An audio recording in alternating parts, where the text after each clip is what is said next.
nakikikwento lang po ako sa aking mga kapwa content. Iwan ko lang kung nangyari na rin to sa inyo. Kasi 'di ba, nung nakaraang araw, may napanood din ako noon na yung mga ano daw, yung mga nagre-reels na yung mga capital letter sa caption or titles ay hindi recommendable pag nag-upload.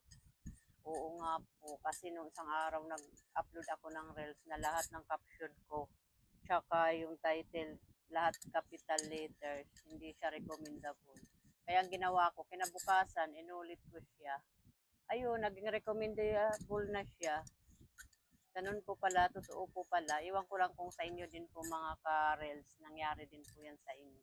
Kasi sa akin po, ano ko na po, na-try ko na po, totoo po pala yun. Naalala ko na nung isang araw.